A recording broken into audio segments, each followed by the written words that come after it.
Compte rendu de la 35e réunion du Conseil de ministres. Le président de la République, chef de l'État, a présidé ce vendredi 14 mars 2025 à la Cité de l'Union africaine, la 35e réunion du Conseil de ministres. 5 points étaient inscrits à l'ordre du jour, à savoir 1. Communication de son Excellence Monsieur le Président de la République, chef de l'État. 2. Points d'information. 3. Approbation d'un relevé des décisions du Conseil de ministres. 4. Examen et adoption de dossiers. 5. Enfin, examen et adoption de textes. La communication du président de la République a porté sur un seul point principal, à savoir la nécessité d'optimiser les structures existantes pour mieux servir les intérêts des investisseurs et des entrepreneurs. Au regard de la situation actuelle de notre environnement des affaires et dans le contexte particulier marqué par la crise persistante dans l'est de notre pays et ses conséquences socio-économiques, le président de la République tient à la prise de mesures proactives, audacieuses et concertées pour favoriser les développements économiques et en tirer les investissements en République démocratique du Congo. Cette période de crise, loin de n'être qu'une contrainte, constitue pour les investisseurs et entrepreneurs avertis une opportunité stratégique d'explorer des nouveaux marchés dans des secteurs porteurs de croissance tels que les industries extractives, l'agriculture, les énergies renouvelables, les infrastructures et les nouvelles technologies.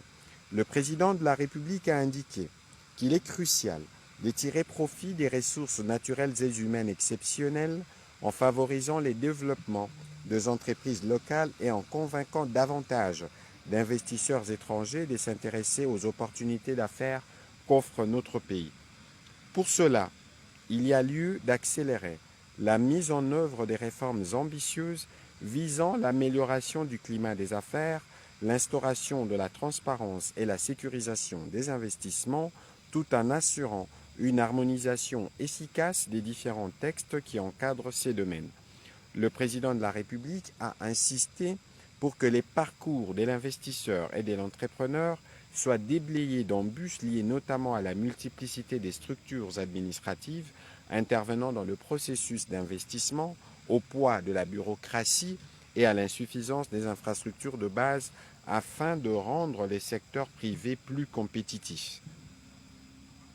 Dans cette optique, sous la supervision de la Première ministre avec le concours de son cabinet, le vice-premier ministre, ministre du Plan, le ministre d'État, ministre de la Justice et garde-sceaux, les ministres des Finances, le ministre de l'Industrie, le ministre de Commerce extérieur, la ministre de la Jeunesse et Éveil patriotique sont chargés d'engager une réflexion approfondie sur l'opportunité et la réussite d'optimiser nos structures existantes dans l'écosystème économique et administratif afin de mieux servir les intérêts des investisseurs et des entrepreneurs. Cela pourrait inclure une analyse rigoureuse de la possibilité de rationaliser et d'améliorer l'efficacité des structures dédiées à l'investissement et à l'entrepreneuriat afin d'assurer une synergie bénéfique pour le développement des affaires dans notre pays. Le président de la République est revenu aussi sur la nécessité d'envisager la mise en place des guichets uniques numérisés facilitant les démarches administratives pour les entrepreneurs, ainsi que l'intégration des solutions technologiques pour améliorer la transparence et la fluidité des processus. Il est essentiel que ces réformes passent par la valorisation de la fonction investissement et entrepreneuriat à travers les différents secteurs clés, l'accès à des financements adaptés, ainsi que par la création d'un environnement propice à la pratique des affaires, avec l'harmonisation et l'adoption des réglementations incitatives qui aident les entrepreneurs à créer des entreprises, à embaucher et à accroître leurs activités de manière durable. Le président de la République a demandé aux différents ministres concernés de se pencher sur cette problématique avec diligence et d'élaborer des propositions concrètes et innovantes qui permettront d'optimiser les parcours de l'investisseur et de l'entrepreneur afin que chaque étape contribue efficacement à la construction d'un écosystème favorable au développement des affaires et à la prospérité économique de notre pays. Dans la suite de la communication du président de la République, la première ministre chef du gouvernement est revenue sur la rentrée parlementaire 2025 prévue le 15 mars prochain. Elle a tenu, au nom du gouvernement, à réitérer son indéfectible loyauté au président de la République chef de l'État, garant du bon fonctionnement des institutions, et à réaffirmer sa ferme volonté à faire face aux défis actuels de notre pays. Parmi ces défis, la situation sécuritaire et humanitaire dans les zones occupées demeure au centre des préoccupations du gouvernement. D'autres défis concernent la situation économique qui continue de subir l'impact de l'agression de l'armée rwandaise et de ses supplétifs terroristes du M23, sans oublier la nécessité de la prise en charge des besoins vitaux de nos populations et bien sûr la poursuite de la mobilisation de l'opinion publique pour renforcer notre unité nationale. Elle a rassuré avoir abordé toutes ces problématiques. Le mardi 11 mars 2025, avec les membres du bureau de l'Assemblée nationale, ensemble, ils ont aussi passé en revue les différents points de l'agenda politique 2025 pour assurer une rentrée parlementaire fructueuse dans un esprit de collaboration soutenu entre nos différentes institutions. Sur un autre chapitre, la Première ministre a évoqué la mesure de suspension de l'exportation du cobalt de la République démocratique du Congo. En effet, elle a rappelé que lors de la réunion hebdomadaire du comité de conjoncture économique, des recommandations ont été formulées pour un encadrement efficient de cette mesure en vue de faire face à l'offre excédentaire sur le marché international. Parmi celles-ci, l'instauration d'un quota sur la production du cobalt et des stocks constitués au terme de 4 mois d'application de cette mesure. Ces quotas comportera 2 parties, dont la première à appliquer aux exportations et la seconde à la transformation locale du cobalt. Il a été également recommandé d'obtenir la collaboration de l'Indonésie, autre pays producteur de cobalt, afin de mieux contrôler l'offre sur le marché mondial de ces minerais et de son prix. Enfin, pour améliorer la gestion de la production artisanale, la Première ministre a rassuré que le comité de conjoncture économique a recommandé des mesures devant assurer un bon fonctionnement de l'entreprise générale du cobalt et l'autorité des régulations de contrôle des marchés de substances minérales stratégiques ARECOMS. Pour ce faire, les responsables concernés par ces actions ont été appelés à les implémenter avec célérité et efficacité. Au deuxième chapitre du Conseil des ministres de ce jour, relatif au point d'information, État et administration du territoire, le vice-premier ministre, ministre de l'Intérieur, a présenté l'état et l'administration du territoire qui est marqué par l'agression rwandaise et l'occupation de certaines parties de notre territoire, ainsi que l'activisme de leurs supplétifs qui occupent certaines parties dans le nord et le sud Kivu. L'état d'esprit de la population a été marqué par la tension de la population focalisée sur les efforts diplomatiques dans l'essence de la recherche de la paix durable à l'issue de la réunion du 11 mars à Luanda entre les chefs d'État congolais et angolais, l'adhésion de la population à l'appel à la mobilisation lancé par le président de la République, ainsi que la persistance des enlèvements, assassinats ciblés et visites domiciliaires par les terroristes M23 RDF basés à Goma et à Bukavu principalement.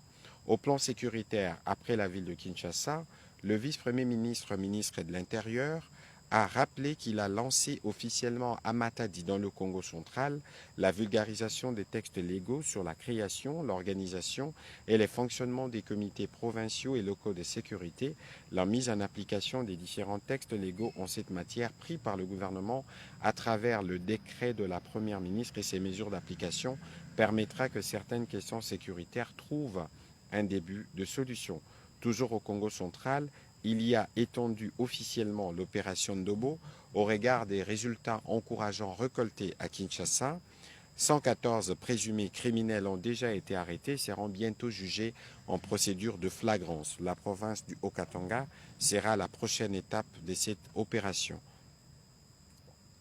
Toujours sur ces chapitres, il a été complété par le vice-premier ministre, ministre de la Défense nationale, qui est revenu, lui, principalement sur ce qui se passe sur les terrains des opérations, où il a indiqué sur le front nord les forces armées de la République démocratique du Congo, malgré la posture des agresseurs rwandais, continuent à bloquer leur progression vers Lubero, Butembo et Beni.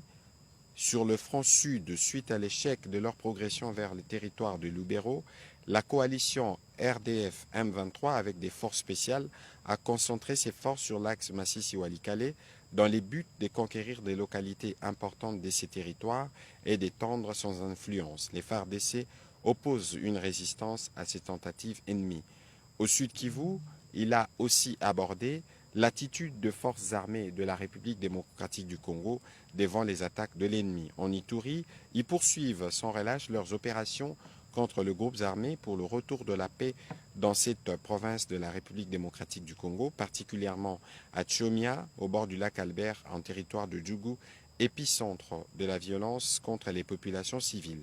Dans la partie ouest, les forces armées de la République démocratique du Congo viennent de franchir un nouveau cap vers le retour de la paix dans cette région en réussissant à détruire les bastions les plus importants des insurgés Mobondo, réduisant ainsi sensiblement leur capacité de nuisance. En plus des actions coercitives, des actions civilo-militaires sont également mises en œuvre pour favoriser la réconciliation entre le peuple.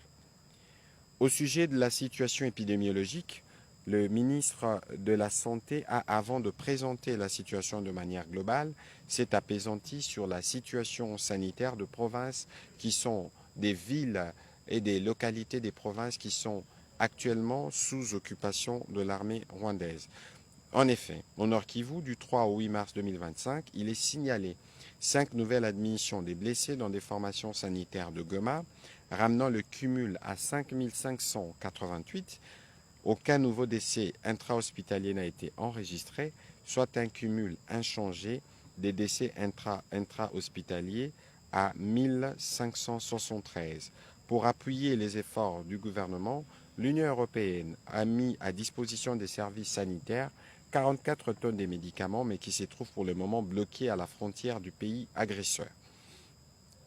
Au sud Kivu, il a été signalé du 3 au 9 mars 2025 une seule nouvelle admission des cas des blessés à l'hôpital provincial de Bukavu, portant les cumuls à 1144 blessés et aucun nouveau décès intra-hospitalier n'a été enregistré, les cumuls étant à 29 à ce jour. Et durant cette semaine, on a enregistré 120 cas suspects de choléra dans les zones de santé d'Ouvir et Ruzizi, dont 75% sont des militaires et 5 décès.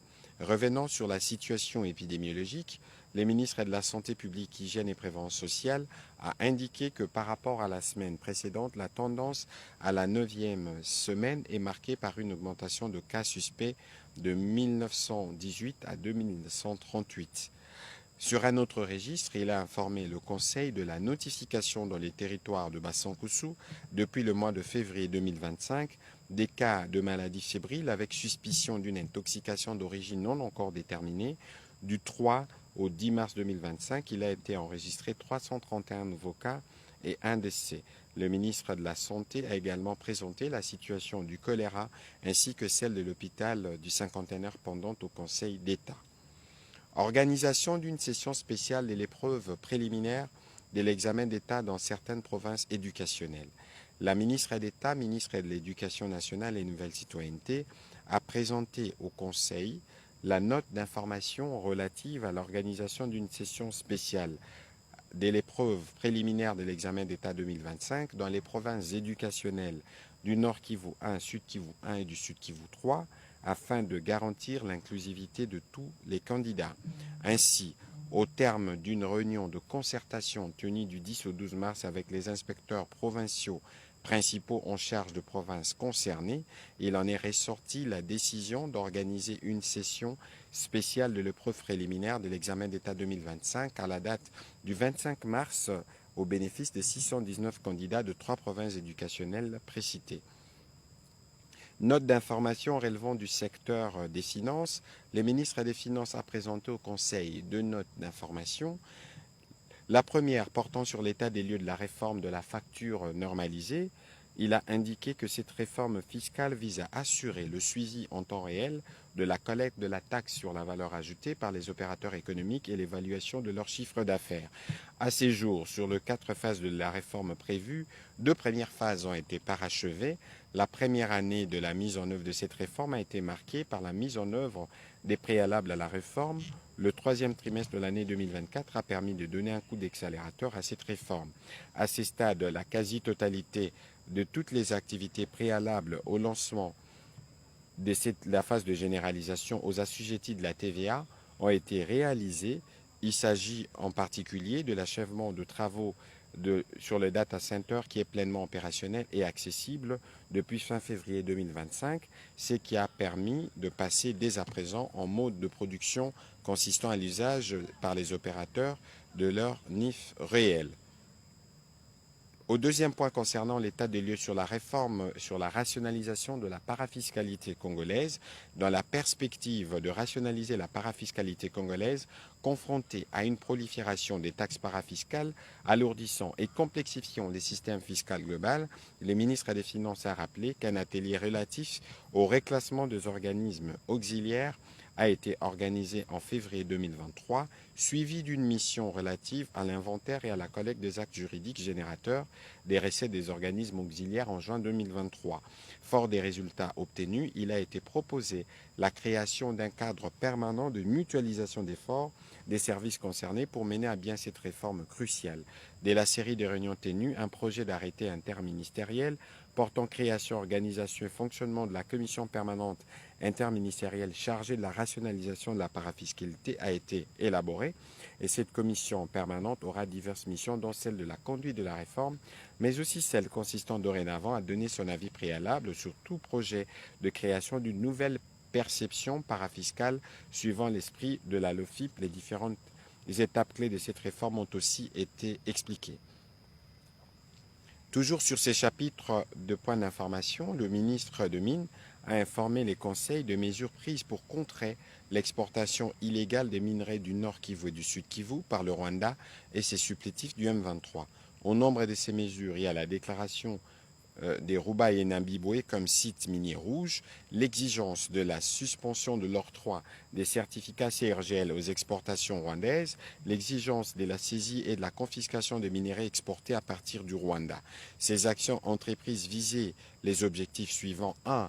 Forcer la CRGL à agir conformément à ses propres normes par un audit de toute la chaîne d'approvisionnement du Rwanda qui devra remonter à la source depuis situé en République démocratique du Congo. 2. Obtenir la suspension de l'octroi des certificats d'origine aux exportations en minerais du Rwanda en attendant les conclusions de l'audit. 3. Obliger le Rwanda à ouvrir sa chaîne d'approvisionnement à une surveillance internationale indépendante. 4. Mettre les importateurs finaux au niveau mondial dans l'incapacité juridique de s'approvisionner à partir du Rwanda. Le ministre des Mines a salué la série de réactions positives des différents acteurs internationaux à la suite de ces actions menées, notamment les sanctions contre James Kabarebe et les porte-paroles du mouvement terroriste M23, ainsi que la décision du Conseil de l'Union européenne visant les réexamens du protocole d'accord sur le minerai stratégique avec le gouvernement rwandais. Le Conseil a pris acte de cette note d'information. Le ministre de la Recherche scientifique et innovation technologique a quant à lui informé le Conseil de l'invention par un génie congolais d'un avion école breveté en France. La spécificité de l'invention de l'ingénieur KBA Moyen Vita Alain David de la catégorie des avions légers et sa cabine spécifique équipée d'un simulateur utile pour la formation des pilotes d'avion depuis l'étape initiale jusqu'au seuil de la première qualification des types d'apprenants avant l'entrée dans les transports commerciaux. Il est affirmé dans les brevets d'intervention d'Erséné que cette invention pallie aux insuffisances de mise en pratique qui, généralement, causent la faiblesse dans la maîtrise des apprentissages, lesquelles faiblesses sont essentiellement dues au manque d'un outil véritablement dédié à la formation et au pilotage et qui assurerait une réelle continuité technologique entre les avions utilisés pour la formation et les avions utilisés pour le transport de passagers. De ces points de vue, cette invention est d'une valeur technologique inestimable et devrait profiter à l'État congolais dans sa quête d'émergence technologique, économique et sociale dans l'aéronautique, autant que les autres modes de locomotion et de transport. Le Conseil a pris acte de cette note d'information. État des lieux du débarcadère intégré de Kinkole, le ministre de la Pêche et l'Élevage a dressé l'état des lieux du débarcadère intégré de Kinkole et a attiré l'attention du gouvernement sur la nécessité de sa valorisation. Il a rappelé que dans le cadre de la mutualisation, de la matérialisation de la promesse du président de la République faite aux pêcheurs, un contrat a été signé entre son ministère et la société Best Building Company pour la réalisation de travaux d'aménagement d'un embarcadère intégré. À ce jour, le ministre de la Pêche et l'Élevage a déjà reçu du gouvernement une bonne partie du financement et les travaux avancent plutôt bien. Tout est donc mis en œuvre pour que les secteurs de la pêche artisanale qui évoluent jusque-là dans les domaines de l'informel puissent progressivement migrer vers le formel. Le Conseil a pris acte de cette note d'information. Au troisième chapitre du Conseil de ministres de ce jour, les membres du Conseil ont approuvé le relevé des décisions prises lors de la 34e réunion tenue les vendredis 7 mars 2025. Au quatrième chapitre relatif à l'examen et à l'adoption des dossiers, le vice-premier ministre de l'Intérieur a soumis au Conseil les dossiers relatifs à l'organisation du prochain Forum national des affaires coutumières. De manière globale, appuyé par le vice-ministre chargé des affaires coutumières, le FNAC poursuit l'objectif d'améliorer la gouvernance coutumière et l'intégration de peuples autochtones pygmées en vue de rétablir l'autorité de l'État, stimuler les développements locaux et promouvoir la paix, l'unité et la concorde en République démocratique du Congo. Ces forums s'inscrivent dans la droite ligne de la vision du président de la République, consigné dans son discours à la nation prononcé devant les deux chambres réunies en congrès le 11 décembre 2024 dernier. Après débat et délibération, ce dossier a été adopté. L'autre dossier concernait le projet d'accompagnement CongoSat et Secure Data RDC. Le ministre de la Recherche scientifique et innovation technologique a soumis au Conseil la proposition d'une société italienne visant à accéder à un financement structurel non remboursable de l'Union européenne au bénéfice du projet CongoSat et Secure Data et système de traitement des services de transmission sécurisés. Ces derniers tient du domaine des infrastructures et des communications dont les pays a grandement besoin, surtout dans les domaines des données satellitaires. De ces faits, l'Institut géographique congolais et le Centre national des télédétections sont à l'occurrence les grands bénéficiaires de première main de cette organisation. Toute institution de notre pays voulant bénéficier d'une plateforme de transmission des données sécurisées à des fins de recherche institutionnelle pourrait utiliser une vraie dorsale de télécommunications avec des mailles dans le futur extensibles dans tous les pays. Compte tenu de l'urgence, il a sollicité des habilitations du gouvernement afin de soumettre par voie diplomatique à travers notre ambassade en Belgique la proposition dont question. Après débat et délibération, le Conseil a adopté ces textes. Au dernier chapitre du Conseil de ministres de ce jour, relatif à l'examen et à l'adoption des textes, 5 textes ont été soumis. Le ministre d'État, ministre de la Justice et garde des Sceaux, a soumis au Conseil 2 projets de textes pour examen et délibération. Il s'agit respectivement du projet de loi autorisant la prorogation de l'état de siège sur une partie du territoire de la République démocratique du Congo pour une période de 15 jours prenant cours à partir du 23 mars 2025, projet des décrets portant mise en place d'une gestion informatisée et numérisée des procédures judiciaires au sein des tribunaux de commerce et des chambres commerciales de cour d'appel. Cette mesure fait partie des réformes implémentées par le gouvernement dans les secteurs de la justice. Après débat et délibération, ces textes ont été adoptés. Projet d'ordonnance. La ministre d'État, ministre des Affaires foncières, a soumis au Conseil pour examen et approbation un projet d'ordonnance portant mesures conservatoires relevant du secteur foncier sur la partie du territoire de la République démocratique du Congo sous état de siège et dans les zones sous occupation par les groupes armés et autres forces négatives. Elle a rassuré avoir tenu compte de la recommandation à sa proposition, du reste faite lors de la 17e réunion du Conseil de ministres. Ces mesures conservatoires, a-t-elle rappelé, visent à sauvegarder l'intégrité du territoire national, à affirmer les attributs exclusifs de l'État en matière de propriété foncière et à protéger le patrimoine foncier et immobilier de l'État, des particuliers et des communautés locales déplacées à la suite de l'insécurité créée par les différentes forces négatives œuvrant dans ces espaces. Après débat et délibération, ce projet de texte a été adopté. Dernier texte soumis au Conseil de ministres de ce jour, le ministre des Finances a soumis au Conseil 2 projets de loi pour examen et approbation. Le premier, c'est le projet de loi modifiant et complétant la loi numéro 22/068 du 27 décembre 2022 portant lutte contre les blanchiments des capitaux et les financements du terrorisme et de la prolifération des armes de destruction massive. Ces textes viennent combler les lacunes non prises en charge par les dispositions de la loi congolaise, lesquelles lacunes ont été identifiées par les GABAC et confirmées par le GAFI. Elles portent notamment sur l'incrimination du financement du terrorisme, les devoirs de vigilance à la clientèle concernant les secteurs financiers et non financiers, la mise en œuvre des sanctions financières ciblées, les déclarations d'opérations suspectes ainsi que la conservation des documents par les assujettis.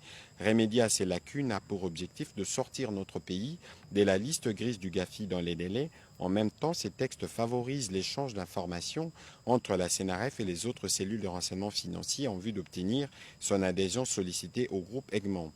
Projet de loi portant organisation et fonctionnement des marchés boursiers en République démocratique du Congo. Ces textes répondent à la nécessité de doter notre pays d'un cadre juridique et institutionnel moderne et adapté aux exigences d'une bourse de valeurs mobilières et d'une bourse de marchandises efficace et transparente. Il vise à favoriser la mobilisation de ressources nécessaires au financement des investissements, au développement du secteur privé et à l'accélération de la croissance économique. La surveillance et la régulation des opérations sur les marchés boursiers sont placées au cœur de cette loi, grâce notamment à l'institution d'une autorité des marchés financiers qui veille à l'application des dispositions légales et assure le bon fonctionnement aussi bien de la bourse des valeurs immobilières que la bourse de marchandises. Après débat et délibération, le Conseil a adopté ces textes. Avant de clôturer le Conseil de ministres de ce jour, comme de coutume, le président de la République a rappelé sa détermination à mettre tout en œuvre pour que nos populations qui sont actuellement sous occupation puissent être libérées très rapidement. Commencé à 15h13, la réunion du Conseil de ministres a pris fin à 18h19. Je vous remercie.